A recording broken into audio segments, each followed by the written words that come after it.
अस्सलाम वालेकुम and welcome back दोस्तों। मैं आपको परफेक्ट वेब सॉल्यूशंस की तरफ से लारावेल 6 और व्यू जेएस की इस वीडियो ट्यूटोरियल सीरीज़ के पार्ट 13 में खुशामदीद कहता हूं। दोस्तों आज के इस लारावेल 6 और व्यू जेएस के वीडियो ट्यूटोरियल में हम फॉर्म वैलिडेशन पे काम करेंगे कि फ्रंट एंड से व्यू जेएस को इस्तेमाल करते हुए किस तरीके से हम फॉर्म को वैलिडेट कर सकते हैं। मतलब जब ये फॉर्म लॉगिन फॉर्म जो इस वक्त आपको स्क्रीन पर नज़र आ रहा है, जब ये लोड होगा तो लॉगिन बटन तब तक डिसेबल रहेगा जब तक हम वैलिड, मतलब वैलिड से मुराद यहाँ पर अकाउंट की वैलिड इंफॉर्मेशन नहीं है बल्कि एक वैलिड ईमेल और एक वैलिड पासवर्ड की लेंथ या एक वैलिड पासवर्ड एंटर नहीं कर देते तब तक ये लॉगिन का बटन डिसेबल रहेगा। और जैसे ही हम इसमें वैलिड इंफॉर्मेशन एंटर करेंगे तो ये जो लॉगिन का बटन है ये एनेबल हो जाएगा और उसके बाद हम लॉगिन हो सकेंगे। अगर पासवर्ड गलत होगा तो फिर हमें वही स्नैक बार में पासवर्ड और यूज़र नेम रॉन्ग का मैसेज मिलेगा। इसके अलावा हमारे इस प्रोजेक्ट के अंदर एक छोटा सा बग आया है जो कि मैं यहाँ पर आपके सामने पहले फिक्स करूँगा और उसके बाद मैं ये लॉगिन वाला फीचर ऐड करूँगा। तो चलिए शुरू करते हैं इस वीडियो ट्यूटोरियल को। सबसे पहले हम बात करेंगे बग की कि बग क्या है। तो बग ये है कि अगर मैं यहाँ पर इंस्पेक्ट एलिमेंट करता हूँ और कंसोल के अंदर यहाँ पर जाता हूँ और अब मैं यहाँ पर अगर वैलिड लॉगिन की इंफॉर्मेशन देता हूँ तो आप देखेंगे कि ये लॉगिन तो सक्सेसफुल कर देगा, लेकिन यहाँ पर आपको एरर देखने को एक मिलेगा। ये कह रहा है कि avoid mutating a prop directly since the value will be overwritten whenever the parent component re-renders, instead use a data or computed property based on the props value. तो ये मैंने मिस्टेक ये की थी बेसिकली। मैं आपको दिखा देता हूँ कि यहाँ पर एडमिन कंपोनेंट के अंदर ये देखिए, यहाँ पर मैंने स्नैक बार को एज अ प्रॉप्स सेट किया जबकि मुझे इसको as a data property set करना चाहिए था। तो पहली मिस्टेक ये, मैं इसको यहाँ से कट करता हूँ और यहाँ पर पेस्ट कर देता हूँ, सिंपल। ये इसका फिक्स था। अब ये तो हो गया यहाँ पर सेट। अब इसके बाद मैं अगर इसको रीलोड करता हूँ तो आप देखेंगे कि हमारा एरर तो ख़त्म हो गया, लेकिन बार बार अब ये you are logged in successfully every refresh. हालांकि वी नो कि हम सिंगल पेज एप्लीकेशन बना रहे हैं जिसमें हम पेज को रिफ्रेश नहीं करते, लेकिन इवन देन अगर सम टाइम हम इस पेज को रीलोड करेंगे तो अगेन यहाँ पर आपको you are logged in successfully का मैसेज देखने को मिलेगा जो कि एक अनोइंग मैसेज है। तो इस चीज़ को हम लोकल स्टोरेज के थ्रू हैंडल करेंगे। वो किस तरीके से कि मैं यहाँ पर जब लॉगिन होगा, अब लॉगिन कंपोनेंट में आते हैं तो जैसे हम सेट करते हैं टोकन को, यहाँ पर ये देखिए local storage set item token. तो मैं यहाँ पर एक और काम करूँगा, local storage dot set item logged in comma true. तो ये मैं एक और चीज़ लॉगिन कर दूंगा सेट आइटम। तो इसके बाद मैं एडमिन कंट्रोलर के अंदर आऊँगा और यहाँ पर मैं क्रिएटेड की बजाय माउंटेड को यूज़ कर लेता हूँ, क्योंकि क्रिएटेड जो होता है वो भी वर्चुअल डोम में होता है और माउंटेड जब वो वर्चुअल डोम में माउंट हो जाता है। तो यहाँ पर मैं माउंटेड की प्रॉपर्टी मेथड यूज़ कर लेता हूँ और माउंटेड की मेथड के अंदर मैं यहाँ पर अब स्नैक बार को ट्रू करूँगा, लेकिन कहाँ कैसे ट्रू करूँगा, इसको मैं local storage dot gate item और यहाँ पर इसकी वैल्यू जो हमने दी थी, क्या हमने लिखी थी वैल्यू लॉगिन में लॉग्ड इन, इसको कॉपी करके मैं यहाँ पर पेस्ट कर देता हूँ। पहले ये गेट करूँगा, फिर मैं local storage dot remove item कर दूँगा इसको। अब ये मैंने इसलिए किया है कि माउंटेड होने के बाद वो स्नैक बार की वैल्यू को गेट करेगा, अगर तो वो उसको वैल्यू मिल जाती है तो यहाँ पर मैं इसको ट्रू रिटर्न कर दूंगा, अदरवाइज फॉल्स रिटर्न कर दूंगा, ताकि वो बार बार जो है वो लोड ना हो। तो इस तरीके से अब मैं यूज़र को लॉगिन करूँ, एक दफ़ा इसको रीलोड कर लेते हैं क्योंकि जावास्क्रिप्ट में चेंजेस हुई हैं। तो अब मैं दोबारा लॉगिन होता हूँ और यहाँ पर करेक्ट पासवर्ड देता हूँ। लॉगिन हुआ तो आपने देखा you are logged in successfully का मैसेज आया और माउंटेड प्रॉपर्टी ने उसको रिमूव भी कर दिया। अब हमारे उस मेमोरी में से ख़त्म हो चुका है, फॉल्स हो चुका है जो है वो स्नैक बार। तो मैं अब इसको रीलोड करूँगा जब, तो आप देखेंगे कि अब हमारे पास वो मैसेज दोबारा नहीं आ रहा और ना ही स्क्रीन में हमें कोई एरर देखने को मिल रहा है। तो ये एक छोटा सा बग था जो प्रीवियस ट्यूटोरियल में आया था, तो मैंने कहा ये पहले फिक्स कर दूँ। अब हम वैलिडेशन की तरफ चलते हैं।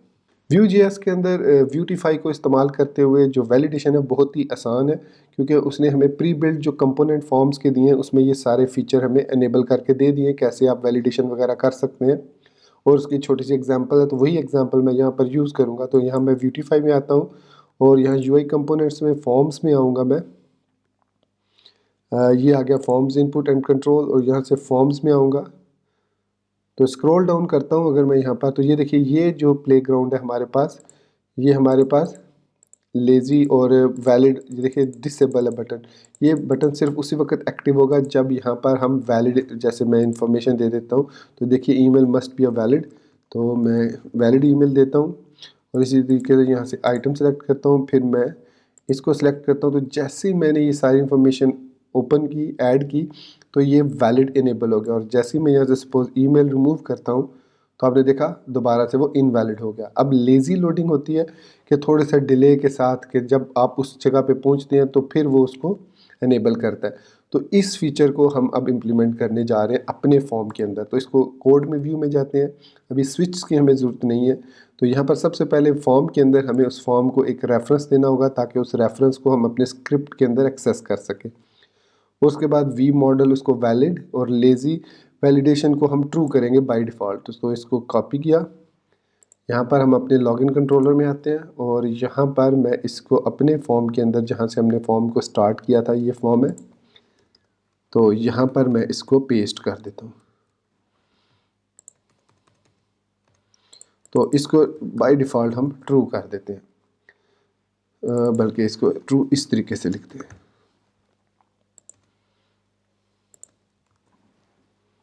तो कोई एरर नहीं है। तो फॉर्म का नाम रेफरेंस हो गया, वी मॉडल हो गया, सॉरी। अब उसके बाद नेक्स्ट स्टेप में हमें जितने भी हमारे टेक्स्ट फील्ड है, हमारे पास दो ही टेक्स्ट फील्ड है, दो टेक्स्ट फील्ड्स हैं और एक बटन है।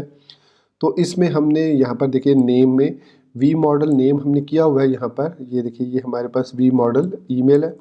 तो हम ईमेल वाली वैलिडेशन देखते हैं, क्योंकि नेम वाली तो हमने देखनी नहीं है। सो वी मॉडल ईमेल है, और रूल्स ये हमने अप्लाई करने हैं। तो ये रूल्स हम डिफाइन करेंगे इनसाइड डाटा प्रॉपर्टी। रूल्स ये ही हुए, और इसको रिक्वायर्ड कर देते हैं ट्रू। सो हमने इसको रिक्वायर्ड ट्रू कर दिया। फिर इसी तरीके से पासवर्ड को भी हम रिक्वायर्ड कर देते हैं, ताकि ये रिक्वायर्ड ट्रू हो जाए। अब बाय डिफ़ॉल्ट पासवर्ड में तो आप कुछ भी लेंथ रख सकते हैं, लेकिन अगर आप यहाँ पर ये रखना चाह रहे हैं कि मिनिमम 8 लेंथ हो, तो ये वाली फिर आप काउंटर वाली प्रॉपर्टी यूज़ कर सकते हैं, हमें इसकी ज़रूरत नहीं है।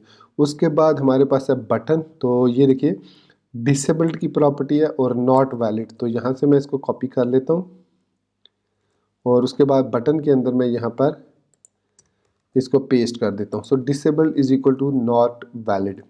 उसके बाद ये हमने कर दिया इसको सिलेक्ट। तो ये वैलिडेट वाला, ये जो बटन है वैलिडेट वाला, ये इनेबल होगा जब वैलिड होगा। तो इसका मतलब है बाय डिफ़ॉल्ट हमारा जो बटन है वो डिसेबल हो जाएगा। उसके बाद हम आते हैं स्क्रिप्ट में। तो स्क्रिप्ट में सबसे पहले हमें वैलिड को ट्रू करना होगा। ये इसलिए ज़रूरी है ताकि वो बाय डिफ़ॉल्ट एरर देने ना शुरू कर दे। तो वैलिड को ट्रू कर देंगे हम। उसके बाद नेम हमने एम्प्टी स्ट्रिंग रखा, ईमेल पासवर्ड एम्प्टी, ओके हो गया। सो नेम रूल्स की बजाय ईमेल रूल्स हम जैसे कॉपी करते हैं, और ईमेल के बाद मैं इसको पेस्ट कर देता हूँ। और यहाँ पर अब हमने रूल्स क्या बनाए हैं वो देखिए, वो मैं आपको एक्सप्लेन कर देता हूँ थोड़ा सा। तो यहाँ पर हम दो फंक्शन यूज़ कर रहे हैं ES6 के। इसमें डबल एक्सक्लेमेशन का मतलब है कि ये वैल्यू इसमें वैलिड होनी चाहिए, और ईमेल इज़ रिक्वायर्ड का मैसेज आएगा। या तो ये वैलिड ईमेल होगा उसके अंदर, या फिर ईमेल इज़ रिक्वायर्ड का एरर मैसेज वो शो करेगा अगर वो वैलिड नहीं है। उसके बाद जो दूसरा उसमें हमने रूल लगाया वो ये है कि एक उसमें, अच्छा ये एरेज है, अब एरेज ऑफ मेथड्स है। तो यहाँ पर हम कह रहे हैं कि उसके साथ जो भी हो डॉट टेस्ट एट वी, तो इसके बाद जो भी आपकी डोमेन है उसके डॉट टेस्ट स्लैश वी में, या email must be a valid email.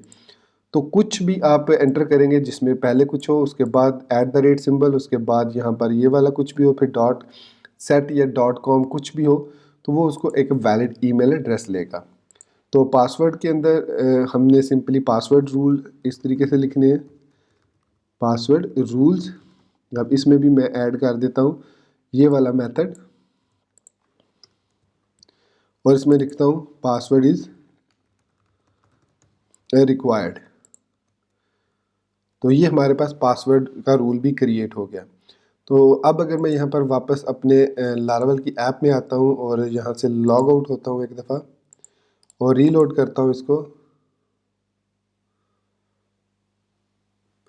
यहाँ पर इसको अच्छा, तो अब ये ठीक हो गया बिकॉज़ वो जो लेज़ी लोडिंग है ना, इसकी वजह से ये प्रॉब्लम कर रहा था। तो लेज़ी वैलिडेशन का मतलब ये होता है, अब देखिए मैंने लेज़ी वैलिडेशन इनेबल की तो ये दोबारा से इनेबल हो गया। अब इसका मतलब ये होता है कि अगर मैंने यहाँ पर फोकस किया और जैसे ही मैं इसका फोकस आउट करूँगा, यहाँ पर क्लिक करने की कोशिश करूँगा, तो ये उस वक़्त एक्टिवेट होगा। देखिए अब मैं अगर यहाँ पर क्लिक करूँगा तो ये वर्क करेगा, अदरवाइज़ मैं यहाँ पर इसको, देखिए अब ये डिसेबल हुआ। तो इसलिए मैं इसकी लेज़ी लोडिंग को भी, वैलिडेशन को भी ख़त्म कर देता हूँ। सो लेज़ी लोडिंग वैलिडेशन ख़त्म कर दिया हमने। अब मैं इस पेज को रीलोड करता हूँ तो अब हमारी वैलिडेशन काम करेगी। देखिए अब बटन डिसेबल हो चुका है। अब मैं यहाँ पर एक ईमेल देता हूँ। जैसे मैंने वैलिड ईमेल दिया, एरर ख़त्म हो गया जो वी की वजह से आ रहा था। सो यहाँ पर मैं अब पासवर्ड दूंगा। सो पासवर्ड जैसे ही मैंने एंटर किया और देखिए लॉगिन बटन एनेबल हो चुका है और अब हम सक्सेसफुली लॉगिन हो सकते हैं। तो ये था हमारा आज का वैलिडेशन का वीडियो ट्यूटोरियल। उम्मीद करता हूँ कि आपको मेरा ये वीडियो ट्यूटोरियल पसंद आया होगा।